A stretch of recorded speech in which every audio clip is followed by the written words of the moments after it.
یہ میری رپورٹ خراب نہ کر دے، یہ میری انکریمنٹ نہ رکوا دے، یہ میرا یہ نہ بگاڑ دے، یہ میرے یہ نقصان نہ پہنچا دے، اس کا ڈر، اس کا ڈر، اس کا خوف، اس کی خوشامد، اس کے لیے جا کر طرح طرح سے اپنی عزت نفس کو ذلیل کروانا اس کے سامنے، یہ سب کچھ کیوں کرتا ہے انسان؟ جب سمجھتا ہے کہ اس کے ہاتھ میں میرا کوئی نفع ہے، اس کے ہاتھ میں میرے لیے کوئی ضرر ہے، یہ مجھے کوئی گزن پہنچا سکتا ہے، یہ مجھے کوئی نقصان پہنچا سکتا ہے، یہ میرے کوئی کام بنا سکتا ہے، یہ میری کوئی ضرورت پوری کر سکتا ہے، اسی کا نام شرک ہے۔ جہاں آپ نے یہ سمجھا کہ غیر اللہ کے اندر کوئی طاقت موجود ہے، وہی شرک ہے۔ بتوں سے تجھ کو امیدیں، خدا سے نومیدی، مجھے بتا تو صحیح اور کافری کیا ہے؟ شرک تو یہ ہے جس پر بھی تمہیں یہ خیال ہے، کلمہ ہے یہ کلمہ سوم، لا حول ولا قوت الا باللہ، ذرا اس پر دل کو کبھی اگر آپ تصور کریں، پھر فرض کریں، دل ٹھک جائے اس پر، کوئی طاقت نہیں۔ یہی بات تھی جو شیخ عبد القادر جیلانی رحمت اللہ علیہ نے اپنی وصیت میں اپنے بچے سے کہی۔ 11ویں دینے والے ہیں، لیکن حضرت شیخ عبد القادر جیلانی کی وصیت اور تعلیمات کو کتنے لوگ ہیں جو جانتے ہو؟ یہ جن مقامات تک پہنچے ہیں وہ کس چیز کی بدولت پہنچے؟ انہوں نے جو پیغام دیا وہ کیا تھا؟ اے میرے بچے، جس طریقے سے قرآن مجید میں حضرت لقمان کی نصیحتیں جو ہے نقل کر دی گئی ہیں، میں یہ عرض کروں گا بالفرض اگر قرآن حضرت عبد القادر جیلانی کے بعد نازل ہوا ہوتا تو شیخ عبد القادر کی یہ نصیحتیں بھی قرآن میں درج ہوتی۔ اتنی اونچی نصیحتیں ہیں۔ اے میرے بچے، اس حقیقت کو ذہن نشین کر لے، لا فاعل فی الحقیقت ولا مؤثر الا اللہ، اس کائنات میں نہ کوئی فاعل حقیقی ہے نہ مؤثر حقیقی ہے سوائے اللہ۔ کسی شے میں کوئی تاثیر نہیں اگر اللہ نہ چاہے، آگ جلا نہیں سکتی اگر اللہ نہ چاہے، پانی ڈبو نہیں سکتا اگر اللہ نہ چاہے، زہر ہلاک نہیں کر سکتا اگر اللہ نہ چاہے، کوئی چیز فائدہ نہیں پہنچا سکتی اگر اللہ نہ چاہے۔ تو در در پہ کیوں سر جھکاتے ہو؟ در در پر کیوں جبیں سائی کرتے ہو؟ سب کے سامنے کیوں ہاتھ پھیلاتے ہو؟ ایک اللہ سے مانگو، ایک اللہ کے سامنے زمین پر اپنی جبین رکھو۔ لا فاعل فی الحقیقت ولا مؤثر الا اللہ۔ نظر آتا ہے ہمیں کہ پانی پیاس بجھا دیتا ہے، پیاس بجھانے کی صلاحیت پانی میں نہیں ہے، اللہ کے اذن سے۔ کھانا بھوک مٹا دیتا ہے، بھوک مٹانے کی صلاحیت کھانے میں نہیں ہے، اذن رب میں۔ دیکھیے یہی یقین تھا حضرت موسیٰ علیہ السلام کا واقعہ یاد کیجئے۔ سامنے سمندر آ گیا ہے، قوم دیکھتی ہے پیچھے کہ گرد و غبار کا طوفان، معلوم ہوا کہ فرعون اپنے لشکر سمیت آ گیا۔ لشکر جب چلتا تھا تیز رفتاری کے ساتھ تو گرد و غبار کا جو طوفان اٹھتا تھا اس کا تصور کی، اور لمحہ بلمحہ وہ قریب آ رہا ہے۔ پوری قوم نے کیا کہا؟ اے موسیٰ انا لمدرکون، اے موسیٰ ہم کو پکڑے گئے۔ قرآن مجید نے تو یہاں وہ باتیں نہیں لکھی ہیں، لیکن تورات میں یہ درج ہے کہ بنی اسرائیل جھگڑنے لگے، دست و گریبان ہو گئے موسیٰ کے ساتھ۔ موسیٰ ہمیں یہاں مروایا لا کر، اس سے تو ہم وہیں بہتر تھے، وہاں کھانے کو ملتا تھا، زندگی تو تھی، بیگار ہم کر رہے تھے، موت تو نہیں تھی۔ اب جو کچھ ہوگا اس کا تصور کرو، جس طریقے سے ہمارے ٹکڑے اڑائے جائیں گے۔ تو لڑ رہے ہیں حضرت موسیٰ علیہ السلام۔ یہ تورات کی تفصیل ہے، قرآن میں صرف اتنا آیا ہے، پریشان ہو کر انہوں نے کہا انا لمدرکون، موسیٰ ہم کو پکڑے گئے۔ اس وقت موسیٰ کا جواب کیا ہے؟ کلا ان معی ربی سیہدین، نہیں، میرے ساتھ میرا رب ہے، وہ راستہ دے گا۔ بتائیے کہاں راستہ نظر آ رہا؟ یہ ہے ایمان بالغیب۔ راستہ نظر نہ آئے تب اللہ پر یقین ایمان ہے، جیب میں پیسے ہوں تب دل کو اطمینان ہے، تو ایمان کس پر ہوا؟ پیسے پر، اللہ پر نہیں۔ جب وسائل و ذرائع نہ ہو اور پھر یقین ہو کہ اللہ مسبب الاسباب ہے، وہ اسباب کا پابند نہیں ہے، وہ اسباب کا محتاج نہیں ہے، اسباب اس کے محتاج ہے۔ اگر یہ یقین ہے تو اللہ پر ایمان ہے، یہ نہیں ہے تو تمہارا ایمان اسباب پر ہے، وسائل پر ہے، ذرائع پر ہے، مادیات پر ہے، اللہ پر نہیں۔ اس وقت کہاں راستہ تھا؟ تو راستہ تھا سمندر ہے اور ادھر سے لشکر آ گیا ہے۔ کلا ان معی ربی سیہدین۔ اب دیکھیے ایمان کہہ دینا آسان ہے، ہوا معکم اینما کنتم، جہاں کہیں بھی تم ہوتے ہو اللہ تمہارے ساتھ ہوتا ہے، لیکن اس کا یقین قائم ہو جائے تو زمین و آسمان کا فرق واقع ہو جائے۔ الف لام میم یہ حروف مقطعات ہیں جن کے بارے میں اجمالی گفتگو سورہ بقرہ کے آغاز میں ہم کر چکے ہیں۔ اللہ لا الہ الا هو الحی القیوم، یہ الفاظ آیت الکرسی کے آغاز میں سورہ بقرہ میں آ چکے۔ ایک بات نوٹ کر لیجئے کہ ایک حدیث میں آتا ہے کہ اللہ کا ایک اسم اعظم ہے کہ جس کے حوالے سے اگر کوئی چیز اللہ سے مانگی جائے تو وہ ضرور دیتا ہے، لیکن اس کو حضور نے بتایا نہیں کہ وہ اسم اعظم کون سا ہے۔ کچھ اشارے کیے، جیسے رمضان میں ایک شب ہے لیلۃ القدر جو 1000 مہینوں سے افضل ہے، تعین کے ساتھ نہیں بتایا وہ کون سی، تاکہ تلاش کرو، زیادہ ذوق و شوق کا معاملہ ہو۔ لیکن جو اشارات آپ نے کیے ہیں اس سے اندازہ ہوتا ہے، کیونکہ یہ فرمایا گیا کہ یہ 3 صورتوں میں ہے، سورہ بقرہ میں، سورہ آل عمران میں اور سورہ طٰہٰ میں۔ وہ الفاظ الحی القیوم جو مشترک ہیں، سورہ بقرہ میں آیت الکرسی میں آئے ہیں، آل عمران بھی یہاں دوسری آیت میں موجود ہے، اور سورہ طٰہٰ کے بھی شروع کے اندر موجود ہے۔ نزل علیہ، میں نے جو آپ کو بڑے بڑے حکمت کے موتی اور بڑے بڑے پھول آپ کو گنوائے ہیں، آیت الآیات، آیت البر، آیت الاختلاف، اور اب یہ ہے آیت الکرس، توحید کے عظیم ترین خزانوں میں سے، یہ سیدۃ و آیات القرآن۔ حضور نے فرمایا یہ تمام آیات قرآنی کی سردار ہے۔ جس طریقے سے آیت بر اور سورۃ العصر میں ایک نسبت ہے کہ ہدایت اور نجات کی شرائط ساری کی ساری ایک چھوٹی سی صورت میں اللہ نے جمع کر دی، والعصر ان الانسان لفی خسر الا الذین آمنوا وعملوا الصالحات وتواصوا بالحق وتواصوا بالصبر، لیکن اس کی تفصیل ایک آیت میں آئی، وہ آیت البر ہے۔ چنانچہ جو منتخب نصاب ہم نے مرتب کیا ہے دعوت قرآن کے لیے، میں پہلا درس سورۃ العصر کا ہے اور دوسرا درس آیت البر کا ہے۔ جو نسبت سورۃ العصر میں ہے کہ وہ سورت ہے، یہ آیت ہے، لیکن اس آیت میں کئی صورتیں نکل سکتی ہیں، حجم کے اعتبار سے سورۃ العصر کے برابر۔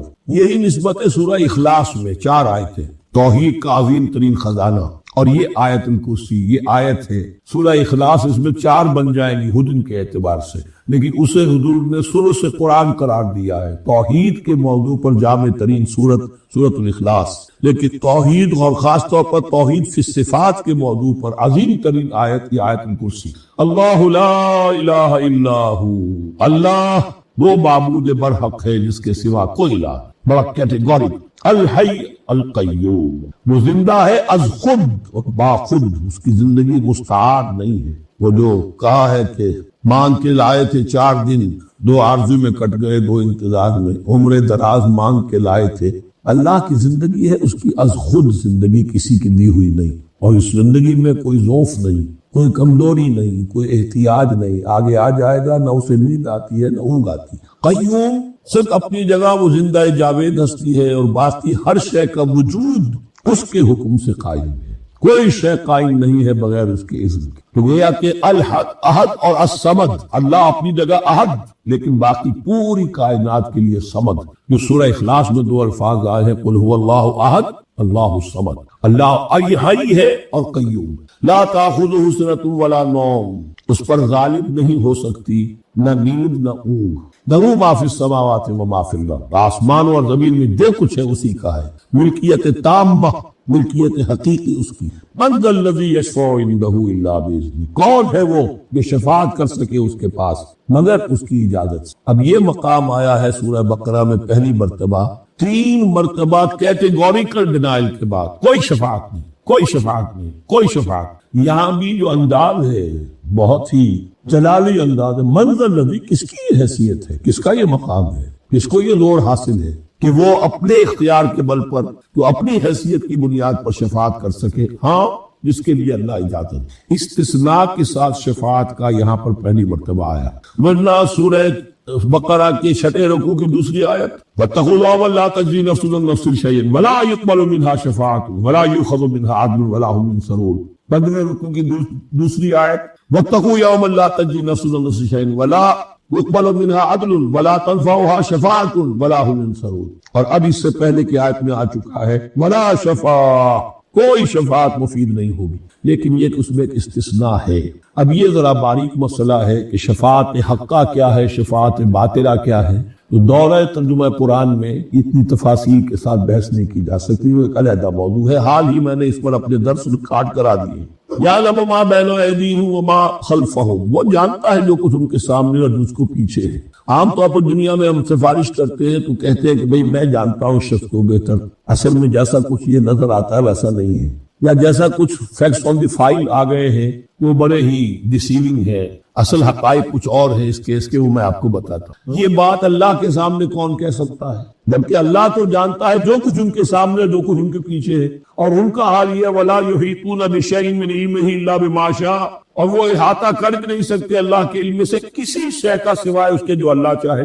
باقی ہر ایک کے پاس علم جو ہے اللہ کا عطائی علم ہے، دیا ہوا علم ہے، محدود علم ہے، بڑے سے بڑا رسول ہو، بڑے سے بڑا ولی ہو، بڑے سے بڑا فرشتہ ہو۔ لا علم لنا الا ما علمتنا، ہم پڑھائے چوتھے رکوع میں، تو کون کہہ سکتا؟ من ذا الذی یشفع عنده الا باذنہ یعلم ما بین ایدیہم وما خلفہم ولا یحیطون بشیء من علمہ الا بما شاء وسع کرسیہ السماوات والارض، اس کی کرسی تمام آسمانوں اور زمین کو محیط۔ اب کرسی کے دو مفہوم یہاں ہو سکتے ہیں، یہ کہ اس سے جو معنی مراد ہے یعنی اس کا اقتدار، اس کی قدرت، اس کا جبر، اس کا اختیار، یہ اتھارٹی پوری کائنات۔ ایک یہ بھی ہو سکتا ہے کہ اللہ تعالیٰ کے لیے ہم نہیں جان سکتے، یہ آیات متشابہات میں سے ہے کہ کوئی شے بھی ہو واقعتاً جس کو ہم اسے کرسی کہہ سکتے، عرش، کرسی، ان سب کے بارے میں یہ دونوں باتیں ذہن میں رکھیے۔ یہ بھی ہو سکتا ہے کہ ان کی کوئی مجسم حقیقت ہو جو ہمارے ذہن سے، ہمارے تخیل سے ماورا ہے، اور یہ بھی ہو سکتا ہے اس سے استعارہ مراد، اس کا اقتدار و اختیار آسمانوں اور زمین پر چھایا ہوا ہے۔ اس وقت یہ ہے کہ اصل نماز یہی ہے،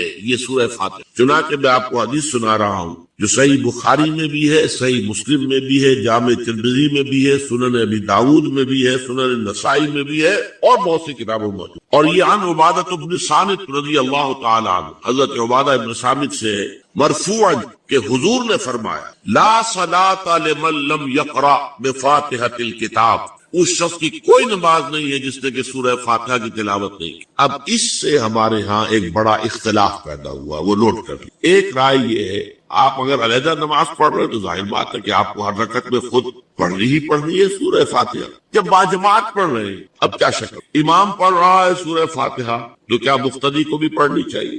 اس حدیث میں جو الفاظ کی شدت ہے اس کی بنا پر رجحان یہ ہوتا ہے کہ یقیناً اس صورت میں ہر شخص کو لا صلاۃ لمن لم یقرأ بفاتحۃ الکتاب، جس نے کہ فاتحہ کی تلاوت نہیں کی، قرات نہیں کی، ان کی کوئی نماز ہی نہیں۔ تو یہ موقف ہے امام شافعی کا، یہی مسلک ہے ہمارے اہل حدیث بھائیوں کا کہ آپ چاہے اکیلے نماز پڑھ رہے ہو، چاہے امام کے پیچھے پڑھ رہے ہو، اور چاہے امام جو ہے وہ جہری رکعت پڑھا رہا ہے اور چاہے سری رکعت پڑھا رہا ہے۔ خاموشی والی رکعت سورہ، آپ کو معلوم ہے کہ نماز جو ظہر اور عصر کی ہے تو چاروں رکعتیں جو ہے وہ سری ہے، مغرب کے اندر آ کر دو جہری ہیں ایک سری ہے، عشاء میں آ کر دو جہری ہیں دو سری ہیں، سورہ اور نماز فجر کے اندر دونوں جو ہیں وہ جہری ہیں۔ تو چاہے جہری ہو چاہے سری ہو، آپ کو بھی لازماً جو مقتدی ہے اسے بھی سورہ فاتحہ پڑھنی ہوگی۔ اب اس کے لیے انہوں نے یہ طریقہ جو ہے تلقین کیا ہے کہ امام تیزی سے نہ پڑھے، رک رک کر پڑھے الحمدللہ رب العالمین،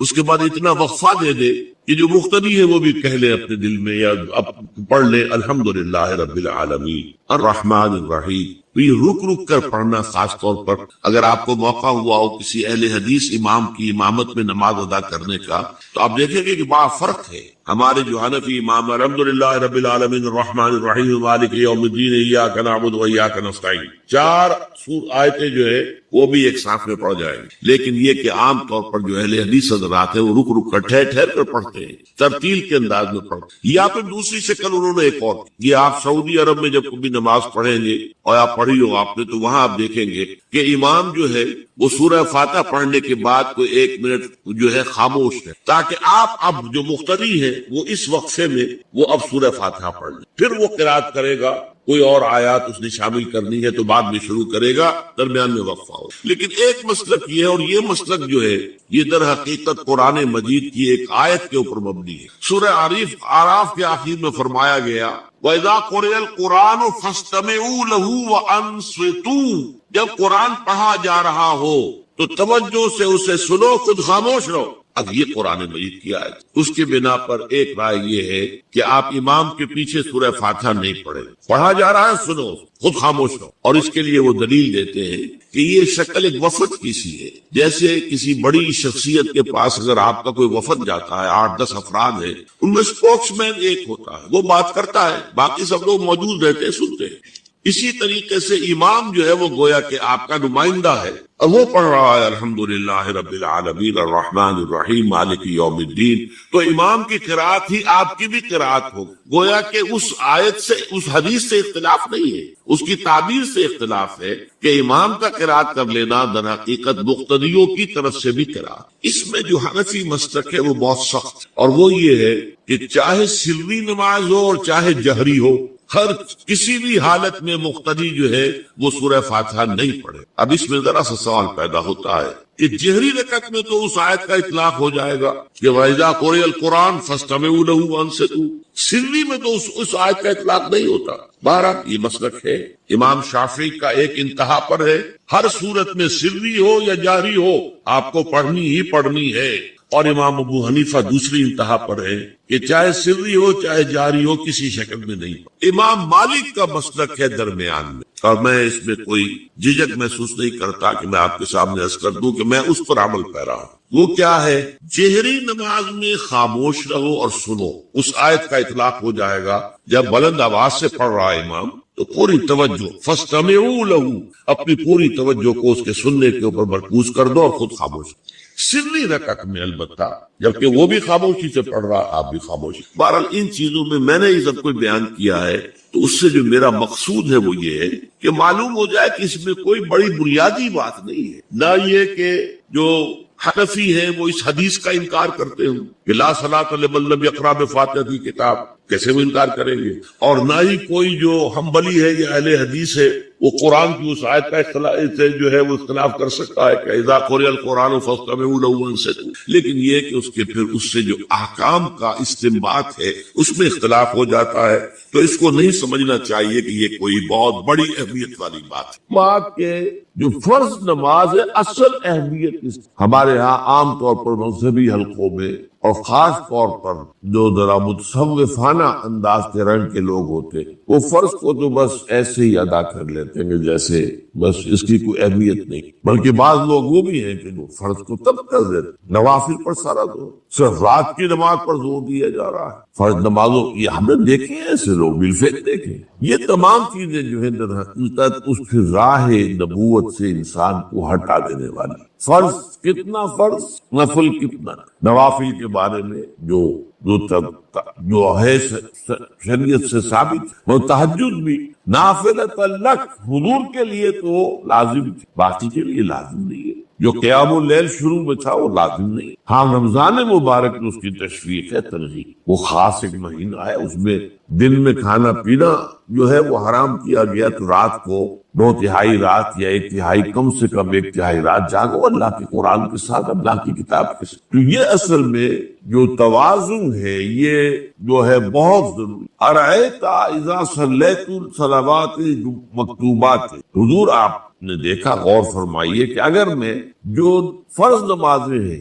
وہ ادا کر، اب مثلا ایک حدیث مجھے اور یاد آئی، فرض نماز کی اہمیت کو بیان کرنے کی حضور نے فرمایا جس شخص نے عشاء کی نماز بھی جماعت کے ساتھ ادا کی اور پھر فجر کی نماز بھی جماعت کے ساتھ ادا کی، اس کے لیے پوری رات کا قیام لکھ دیا، فرض کی ہے۔ تو اذا صلیت المکتوبات، صلوات المکتوبات وصمت رمضان، اور میں روزہ بھی رمضان کے روزے رکھ لوں، باقی روزہ رکھنا آپ کی مرضی پر ہے، رکھے ٹھیک ہے، لیکن وہ جو لازم نہیں ہے۔ نجات کے لیے لازم جو بیس لائن ہے وہ جو عبادات فرض، اس کے بعد جتنا آدمی اضافہ کر سکے، حالات کو بھی دیکھیں۔ بعض حالات ایسے ہوں گے کہ اس میں اصل اہمیت جہاد کی ہو جائے گی، قتال کی ہو جائے گی۔ اب ایسا حال بھی ہو سکتا ہے کہ اسلامی نظام قائم ہے، اسلامی حکومت قائم ہے، نظام خلافت قائم ہے، تو اب قتال کا معاملہ جو وہ حکومت کے ذمہ ہے، حکومت انتظام کرے گی۔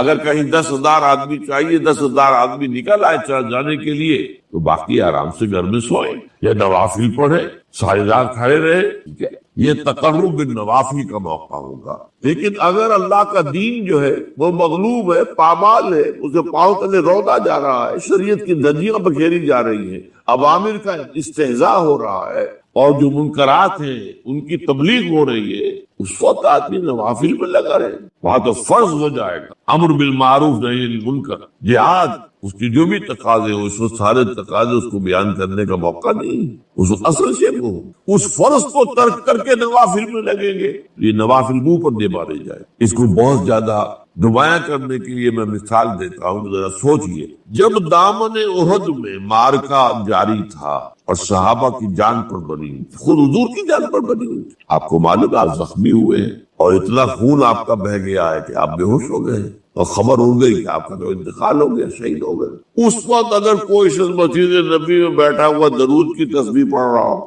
یا کوئی اور نوافل ادا کر رہا ہو یا قرآن پڑھ رہا ہو تو اس کے بارے میں کیا حکم ہو؟ پکا منافق، حالانکہ کام تو وہ اچھے کر رہا۔ درود کی کتنی فضیلت آئی ہے اور نوافل ہے یا قرآن کا پڑھنے کا ایک ایک حرف کا 10 نیکیوں کا ثواب ہے۔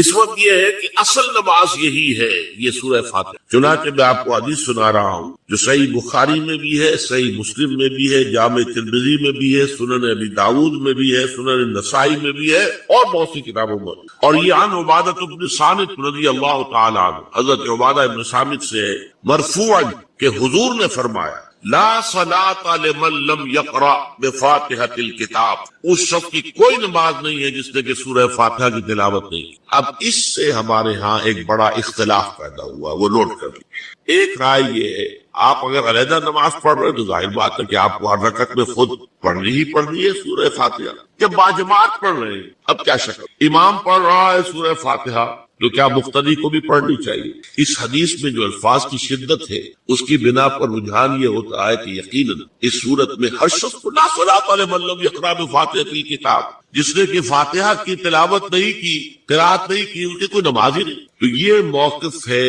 امام شافعی کا، یہی مسلک ہے ہمارے اہل حدیث بھائیوں کا کہ آپ چاہے اکیلے نماز پڑھ رہے ہو، چاہے امام کے پیچھے پڑھ رہے ہو، اور چاہے امام جو ہے وہ جہری رکعت پڑھا رہا ہے اور چاہے سری رکعت پڑھا رہا ہے۔ خاموشی والی رکعت سورہ آپ کو معلوم ہے کہ نماز جو ظہر اور عصر کی ہے تو چاروں رکعتیں جو ہے وہ سری ہے، مغرب کے اندر آ کر 2 جہری ہیں 1 سری ہے، عشاء میں آ کر 2 جہری ہیں 2 سری ہیں، سورہ اور نماز فجر کے اندر دونوں جو ہیں وہ جہری ہیں۔ تو چاہے جہری ہو چاہے سری، آپ کو بھی لازماً جو مقتدی ہے اسے بھی سورہ فاتحہ پڑھنی ہوگی۔ اب اس کے لیے انہوں نے یہ طریقہ جو ہے تلقین کیا ہے کہ امام تیزی سے نہ پڑھے، رک رک کر پڑھے الحمدللہ رب العالمین، اس کے بعد اتنا وقفہ دے دے کہ جو مقتدی ہے وہ بھی کہہ لے اپنے دل میں یا اب پڑھ لے الحمدللہ رب العالمین الرحمن الرحیم۔ تو یہ رک رک کر پڑھنا، خاص طور پر اگر آپ کو موقع ہوا ہو کسی اہل حدیث امام کی امامت میں نماز ادا کرنے کا تو آپ دیکھیں گے کہ بڑا فرق ہے۔ ہمارے جو حنفی امام الحمدللہ رب العالمین الرحمن الرحیم مالک یوم الدین ایاک نعبد و ایاک نستعین، 4 آیتیں جو ہے وہ بھی ایک ساتھ میں پڑھ جائیں گے، لیکن یہ کہ عام طور پر جو اہل حدیث حضرات ہیں وہ رک رک کر ٹھہر ٹھہر کر پڑھتے ہیں، ترتیل کے انداز میں پڑھتے ہیں۔ یا پھر دوسری شکل انہوں نے ایک اور، یہ آپ سعودی عرب میں جب کبھی نماز پڑھیں گے اور آپ پڑھی ہو آپ نے تو وہاں آپ دیکھیں گے کہ امام جو ہے وہ سورہ فاتحہ پڑھنے کے بعد کوئی 1 منٹ جو ہے خاموش ہے تاکہ آپ اب جو مقتدی ہے وہ اس وقفے میں وہ اب سورہ فاتحہ پڑھ لیں، پھر وہ قرات کرے گا، کوئی اور آیات اس نے شامل کرنی ہے تو بعد میں شروع کرے گا، درمیان میں وقفہ ہو۔ لیکن ایک مسلک یہ، اور یہ مسلک جو ہے یہ در حقیقت قرآن مجید کی ایک آیت کے اوپر مبنی ہے۔ سورہ اعراف کے آخر میں فرمایا گیا وَإِذَا قُرِئَ الْقُرْآنُ فَاسْتَمِعُوا لَهُ وَأَنصِتُوا، جب قرآن پڑھا جا رہا ہو تو توجہ سے اسے سنو، خود خاموش رہو۔ اب یہ قرآن مجید کی آیت، اس کے بنا پر ایک رائے یہ ہے کہ آپ امام کے پیچھے سورہ فاتحہ نہیں پڑھے، پڑھا جا رہا ہے سنو، خود خاموش۔ اور اس کے لیے وہ دلیل دیتے ہیں کہ یہ شکل ایک وفد کی سی ہے، جیسے کسی بڑی شخصیت کے پاس اگر آپ کا کوئی وفد جاتا ہے، 8-10 افراد ہیں، ان میں سپوکس مین ایک ہوتا ہے، وہ بات کرتا ہے، باقی سب لوگ موجود رہتے ہیں، سنتے ہیں۔ اسی طریقے سے امام جو ہے وہ گویا کہ آپ کا نمائندہ ہے اور وہ پڑھ رہا ہے الحمدللہ رب العالمین الرحمن الرحیم مالک یوم الدین، تو امام کی قرات ہی آپ کی بھی قرات ہو گئی۔ گویا کہ اس آیت سے، اس حدیث سے اختلاف نہیں ہے، اس کی تعبیر سے اختلاف ہے کہ امام کا قرات کر لینا در حقیقت مقتدیوں کی طرف سے بھی قرات۔ اس میں جو حنفی مسلک ہے وہ بہت سخت، اور وہ یہ ہے کہ چاہے سری نماز ہو اور چاہے جہری ہو، ہر کسی بھی حالت میں مقتدی جو ہے وہ سورہ فاتحہ نہیں پڑھے۔ اب اس میں ذرا سا سوال پیدا ہوتا ہے کہ جہری رکعت میں تو اس آیت کا اطلاق ہو جائے گا کہ وَإِذَا قُرِئَ الْقُرْآنُ فَاسْتَمِعُوا لَهُ وَأَنصِتُوا، سری میں تو اس آیت کا اطلاق نہیں ہوتا۔ بہرحال یہ مسلک ہے امام شافعی کا، ایک انتہا پر ہے، ہر صورت میں سری ہو یا جاری ہو آپ کو پڑھنی ہی پڑھنی ہے، اور امام ابو حنیفہ دوسری انتہا پر ہے کہ چاہے سری ہو چاہے جاری ہو کسی شکل میں نہیں۔ امام مالک کا مسلک ہے درمیان، اور میں اس میں کوئی جھجک محسوس نہیں کرتا کہ میں آپ کے سامنے عرض کر دوں کہ میں اس پر عمل پیرا ہوں۔ وہ کیا ہے؟ جہری نماز میں خاموش رہو اور سنو، اس آیت کا اطلاق ہو جائے گا جب بلند آواز سے پڑھ رہا ہے امام تو پوری توجہ، فاستمعوا له، اپنی پوری توجہ کو اس کے سننے کے اوپر مرکوز کر دو اور خود خاموش رہو۔ سری رکعت میں البتہ جبکہ وہ بھی خاموشی سے پڑھ رہا، آپ بھی خاموشی سے پڑھ رہے۔ بہرحال ان چیزوں میں میں نے یہ سب کچھ بیان کیا ہے تو اس سے جو میرا مقصود ہے وہ یہ ہے کہ معلوم ہو جائے کہ اس میں کوئی بڑی بنیادی بات نہیں، نہ یہ کہ جو حنفی ہیں وہ اس حدیث کا انکار کرتے ہیں کہ لا صلاۃ لمن لم یقرأ بفاتحۃ الکتاب، کیسے وہ انکار کریں گے؟ اور نہ ہی کوئی جو حنبلی ہے یا اہل حدیث ہے وہ قرآن کی اس آیت کا اختلاف سے جو ہے وہ اختلاف کر سکتا ہے کہ اذا قرئ القرآن فاستمعوا له وانصتوا، لیکن یہ کہ اس کے پھر اس سے جو احکام کا استنباط ہے اس میں اختلاف ہو جاتا ہے، تو اس کو نہیں سمجھنا چاہیے کہ یہ کوئی بہت بڑی اہمیت والی بات۔ جب اللہ سے دعا کی جاتی ہے تو عام طور پر کہتے ہیں اللہ اپنے حبیب کے صدقے میں ہمیں سیدھی راہ دکھا، اس کا موجودہ دور کے حوالے سے کیا کانسیپٹ ہے کہ جو کام بھی ہم اللہ کے ساتھ کریں وہ ایک عبادت کا جز ہو جاتا ہے، اور اس میں قاطعی پیروی ہونی چاہیے حضور کی اور صحابہ۔ یہ صحابہ سے ثابت نہیں، اس میں یہ ہے کہ ذرا بھی ہم ادھر سے ادھر ہو جائیں گے تو خطرے میں پڑ جائیں گے، مشتبہات میں آ جائیں گے۔ جو چیز صحابہ سے ثابت ہے اس پر اکتفا کیجیے۔ کیا وہ اس میں کوئی محرومیت تھی کسی شے کی وجہ سے؟ کم رہ گئے کہیں؟ اصل میں ہم ان چیزوں میں جو کوئی بڑھاتے چلے جاتے ہیں اس سے پھر گمراہی کے، اگر شروع میں وہ گمراہی نہیں بھی ہوتی تو گمراہی کا احتمال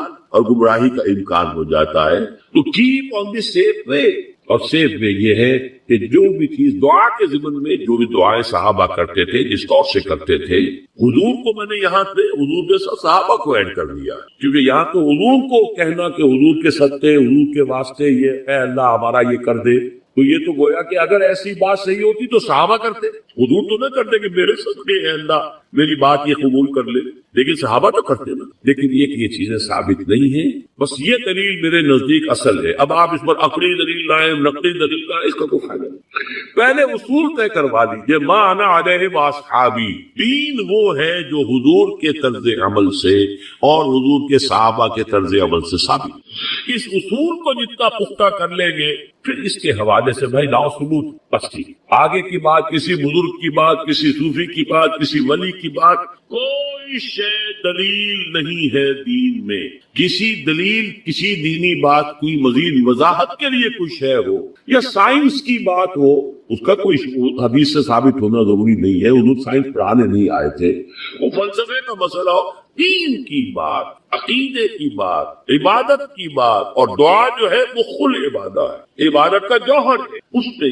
اس کے بعد تو غم کا اور بڑا کڑا مرحلہ آنے والا ہے۔ اب تو گھبرا کے یہ کہتے ہیں کہ مر جائیں گے، مر کے بھی چین نہ پایا تو کدھر جائے۔ اگر اللہ ہمیں معاف فرمائے، اپنی رحمت اور مغفرت سے ہمیں ڈھانپ لے، جیسے کہ حضور نے فرمایا اللہ یتغمدنی ربی برحمت، حضور نے فرمایا کہ کوئی انسان بھی محض اپنے اعمال کی بنیاد پر جنت میں نہیں داخل ہو سکے گا جب تک کہ رحمت خداوندی دستگیری نہ کرے۔ کسی صحابی نے بڑی ہمت کی، بڑے جرأت کا معاملہ کیا، پوچھ لیا کیا حضور آپ بھی، ظاہر بات ہے آپ بھی انسان ہیں، آپ بھی بشر ہیں، قرآن مجید میں کہلوایا گیا اور انما انا بشر مثلکم۔ تو اگر آپ کہتے ہیں کوئی انسان جنت میں داخل نہیں ہو سکے گا محض اپنے اعمال کی بنیاد پر جب تک کہ رحمت خداوندی دستگیری نہ کرے، تو کیا آپ بھی اس قاعدہ کلیہ میں شامل ہیں؟ آپ نے فرمایا ہاں میں بھی، اللہ یتغمدنی ربی برحمتہ، جب تک کہ میرا رب مجھے اپنی رحمت سے ڈھانپ نہیں لے گا میں بھی جنت میں داخل نہیں۔ تو اس اعتبار سے اللہ تعالیٰ وہاں ہمیں بچا لے،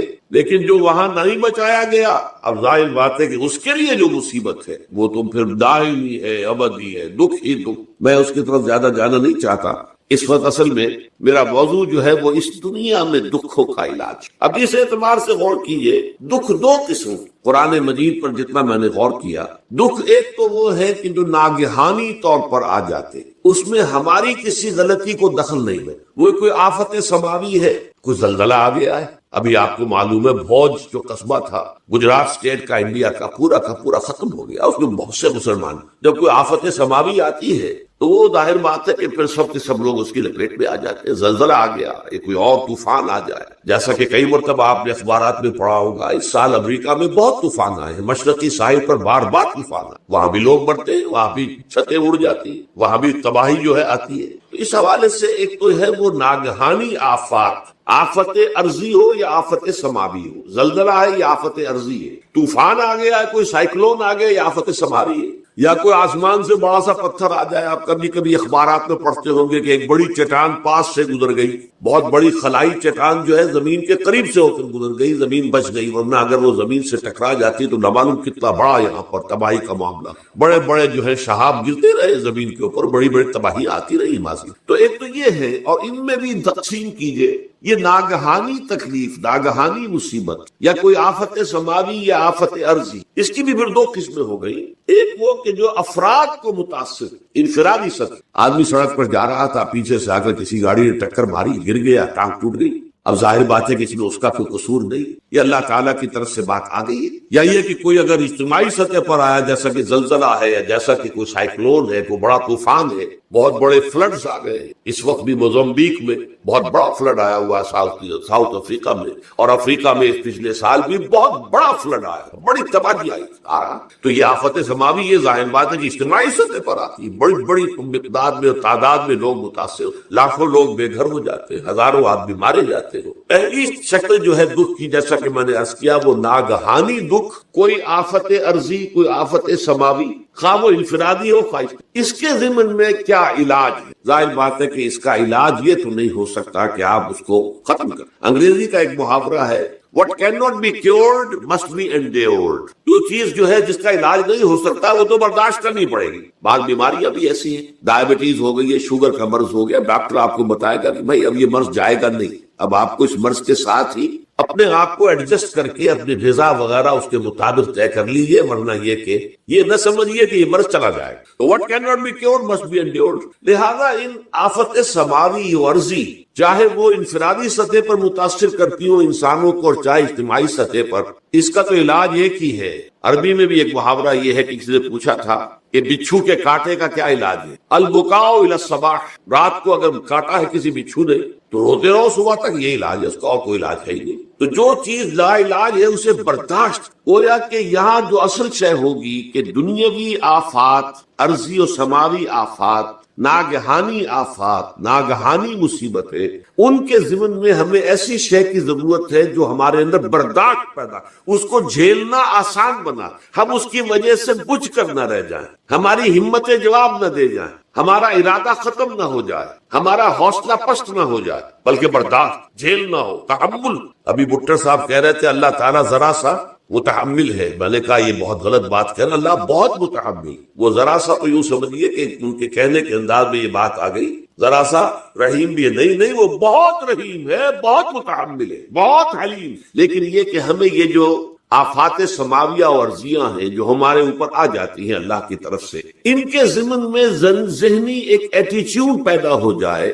سوچ کا ایک خاص رخ بن جائے, انسان کے احساسات ایک خاص طور پر ڈھل جائیں, تو پھر ان کو برداشت کرنا آسان ہے. اور وہ کیا ہے؟ وہ ہمارے ایمان کا لازمی. ایمان ہمیں یہ بتاتا ہے کہ کوئی مصیبت زمین میں آتی ہے نہ تمہاری جانوں پر آتی ہے بغیر اذن رب. جو کچھ آ رہا ہے اللہ تعالیٰ کے فیصلے سے آیا ہے. یہ کوئی اندھا بہرا مادہ نہیں ہے, یہ کوئی اندھا بھینسا نہیں ہے کہ اس نے آ کے آپ کو ٹکر مار دی ہے. نہیں, یہ تو سمیع و بصیر, علیم و خبیر اللہ, اور حکیم اور قدیر اللہ کا فیصلہ. لہذا یہ من جانب اللہ ہے, اس کو تم سمجھو کہ اللہ تعالیٰ کی طرف سے ہے. اور جب اللہ کی طرف سے ہے تو سورہ آل عمران میں فرمایا بیدہ الخیر, اس کے ہاتھ میں تو خیر ہی خیر ہے. یعنی بظاہر تمہیں محسوس ہوتا بھی ہو کہ یہ میرے لیے تکلیف دہ بات آ گئی, تو اس کو یوں سمجھو کہ اس کا نتیجہ جو میرے حق میں نکلے گا وہ خیر ہوگا. فوری طور پر تو تکلیف ہے, مجھے اچھی نہیں لگ رہی, ناگوار ہے, لیکن نتیجہ اس کا خیر نکلے گا. جیسے بچہ بیمار ہے, ماں اسے دوا پینے پر مجبور کر رہی, کڑوی دوا ہے, وہ تو سمجھتا ہے اس پر بڑا ظلم ہو رہا ہے, یا آپ لے گئے اسے ڈاکٹر کے یہاں ٹیکا لگوایا ہے, وہ تو چیخ رہا ہے، رو رہا ہے، لیکن آپ کو معلوم ہے، کاش اسے بھی معلوم ہو جائے کہ یہ میرے خیر کے لیے، میرے بھلے کے لیے۔ اگر اسے یہ معلوم اور محسوس ہو جائے تو اس کی تکلیف اس کے اندر بہت کمی آ جائے گی، وہ سہار لے گا، اس کو وہ برداشت کرے۔ اس حوالے سے اس کا جو ہمارے دین میں اس کا نام ہے، اس ذہنی کیفیت کا، ان احساسات کا، اسے ہم کہتے ہیں تسلیم و رضا۔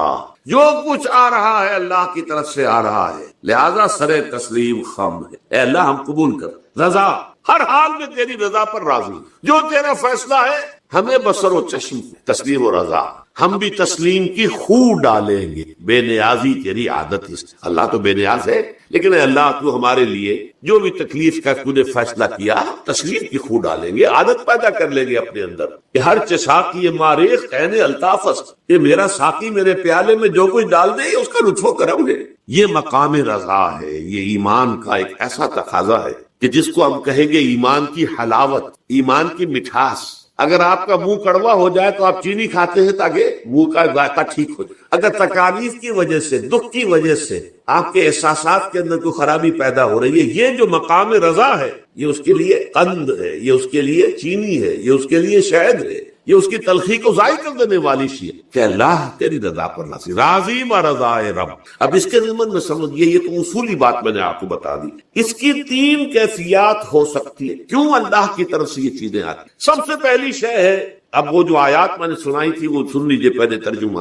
سورہ تغابن میں فرمایا ما صاب من مصیبت الا باذن اللہ، دیکھو کوئی مصیبت تم پر نہیں آ سکتی، نہیں آتی مگر اللہ کے اذن۔ وَمَن يُؤْمِن بِاللَّهِ، اور جو شخص اللہ پر ایمان رکھتا ہو، یہدِ قلبہ، اللہ اس کے دل کو ہدایت دے دے، اس کے دل کو سکون عطا کر، وہ راضی برضائے رب، اس میں شکوہ نہیں رہتا، اس میں شکایت نہیں ہو، اس میں تلخی نہیں ہوتی، کیوں ہو گیا، کیسے ہو گیا، کیوں ہو گیا، نہیں ہونا چاہیے، نہیں۔ یہ سارا جو پیچ آدمی کھاتا رہتا ہے نا اندر ہی اندر، وہ جو پیچ کھا رہا ہے، یہ سب پیچ نجات نہیں۔ برو کشید سے پیچا کہ ہستمود مرا، چے اقدہا کے مقام رضا کشود مرا۔ یہ پیچ کھانا جو ہے، پیچا کے ہستمود، اس سے اللہ تعالیٰ نے مجھے نجات دے دی ہے مقام رضا کے ذریعے سے۔ کتنے بڑے بڑے عقدے میرے حل ہو گئے اس مقام رضا سے، چے اقدہا کہ مقام رضا کشود میرے تو بہت سے عقدے اس سے حل ہو گئے۔ اس حوالے سے ایک موٹی بات تو یہ ہو گئی، لیکن اب اس کو تین حصوں میں تقسیم۔ پہلی بات یہ کہ یہ اللہ کی طرف سے آزمائش کے طور پر، آزمائش میرا بندہ اس پر صبر کرتا ہے یا نہیں، یا میرے خلاف بکواس کرنے پر آمادہ ہوتا۔ اللہ تو ایسا ہے، اللہ نے تو ہم پر کبھی کرم کیا ہی نہیں، اللہ تو ظالم، معاذ اللہ معاذ اللہ معاذ اللہ۔ کہیں ایسا تو نہیں، میرا بندہ جو ہے تکلیف کو جھیلتا ہے میری وجہ سے، یہ سمجھ کے کہ اللہ کی طرف سے آئی۔ یہ صبر جو ہے یہ بہت بڑی کامیابی ہے اگر انسان کو، اور اس صبر کے نتیجے میں دو اور باتیں پیدا ہوتی۔ یہ مضامین علیحدہ علیحدہ دروس کے اندر آتے رہے ہیں، لیکن آج ایک نئے عنوان کے تحت جمع ہو کر آ رہے ہیں۔ پہلی بات یہ ہوتی ہے کہ یہ امتحان کا نتیجہ کیا نکلتا ہے کہ آپ نے ایک امتحان پاس کیا تو آپ کے اگلے درجے میں ترقی ہو جائے۔ 5ویں کا امتحان پاس کر لیا نا، 6ٹھی میں جائیں گے، اب 6ٹھی کا امتحان پاس کریں گے تو 7ویں میں جائیں گے، 7ویں کا پاس کریں گے تو 8ویں۔ درجہ بدرجہ انسان کی دینی، ایمانی اور روحانی ترقی کا ذریعہ یہ آزمائش ہے۔ جتنا اس میں صبر ہوگا، جتنا اس میں تسلیم و رضا جو ہے آپ حاصل کرتے جائیں گے تو آپ کے درجے بلند ہوتے جائیں گے۔ آپ کا امتحان کڑے سے کڑا آئے گا، بڑے سے بڑا آئے گا، مشکل سے مشکل تر آئے گا۔ ایک وقت میں MA کا امتحان بھی آپ کو دینا ہوگا، ایک وقت ہو سکتا ہے PhD کے لیے تھیسس آپ لکھے، پھر اس کے اوپر جو ہے ٹیم بیٹھی ہوئی اور آپ سے وہ بحث کرے، جرا کرے آپ سے، وہ بھی کرنا ہوگا۔ لیکن یہ کہ اگر پرائمری ہی میں فیل ہو گئے تو اس کا سوال ہی پیدا نہیں ہوتا کہ کبھی آپ MA کا یا PhD کا تھیسس ملی۔ اور اسی کو دوسرے انداز میں کہا گیا ہے قرآن مجید میں، بولے یبلی المؤمنین منہ بلاء حسن۔ اصل میں ابلا کہتے ہیں، بلا یبلو جو ہے عربی زبان میں آتا ہے آزمانا۔ خلق الموت والحیات لیبلوکم ایکم احسن عملا، یہی معنی ابتلا کے، ابتلا یبتلی آزمانا۔ ابلا یبلی جو آتا ہے باب افعال سے، اس میں آتا ہے کسی کو کسی تکلیف میں ڈال کر اس کو نکھارنا، کہ اس کا جوہر نکھر جائے، اس کے اندر جو خیر ہے وہ اور چمک جائے، لوگوں کو بھی معلوم ہو جائے کہ یہ شخص اس مقام کا اہل ہے، اس کے اندر یہ صلاحیت ہے، اس میں یہ قوت موجود۔ تو یہ گویا کہ اہل ایمان کی صلاحیتوں کو نکھارنے کے لیے اور ان کے درجات کی ترقی کے لیے بھی اللہ تعالیٰ دنیا کے اندر یہ مصیبتیں اور امتحانات جو ہیں آزمائش کے حوالے سے افراد پر بھی، اجتماعی طور پر بھی، اور ایک اس کا اور بھی اہل ایمان پر اس طرح کے ابتلاء و آزمائش کی ایک نوعیت اور بھی، اور وہ یہ ہے کہ جو بھی آپ سے غیر ارادی طور پر یا یہ کہ آپ نے کوئی گناہ ارادی طور پر بھی کر لیا، اللہ تعالیٰ اس کی سزا اسی دنیا میں دے کر آخرت کی سزا سے محفوظ کر دیتا۔ گویا کہ اس سے بڑا خیر کیا ہوگا؟ یہاں کی سزا کیا ہے؟ جھیل لیا آپ نے، بخار آ گیا، ٹانگ ٹوٹ گئی، چلیے 3 مہینے آپ بستر پر پڑے رہے نا، اور کیا ہوا؟ کچھ نہیں۔ لیکن یہ کہ آخرت کی سزا ملتی ہے، بہت عظیم، لہذا کفارہ بناتا ہے اللہ تعالیٰ۔ ان جو بھی گناہ ہو گئے ہیں، غلطیاں ہو گئی ہیں، ان کا کفارہ اللہ تعالیٰ بندہ مومن کے لیے، حضور کی ایک حدیث ہے، اس کا متن مجھے اس وقت یاد نہیں ہے، کہ مومن کا معاملہ عجیب ہے، اس سے کوئی تکلیف پہنچتی ہے صبر کرتا ہے، وہ اس کے گناہوں کا کفارہ بن جاتا ہے، اور اگر کوئی خوبی ملتی ہے تو اللہ تعالیٰ کا شکر ادا کرتا ہے، اس کے درجات بلند ہو جاتے ہیں۔ تو یہ معاملہ جو ہے اللہ تعالیٰ کی طرف سے بندہ مومن کے حق میں خیر کہ در حقیقت اس کے ان گناہوں کی پاداش کہ جو اس نے یہاں کر لی ہے، یہی دنیا میں دے کر دھو دیا جائے، پاک کر دیا جائے۔ جیسے آپ کو معلوم ہے دھوبی جو ہے کپڑے کو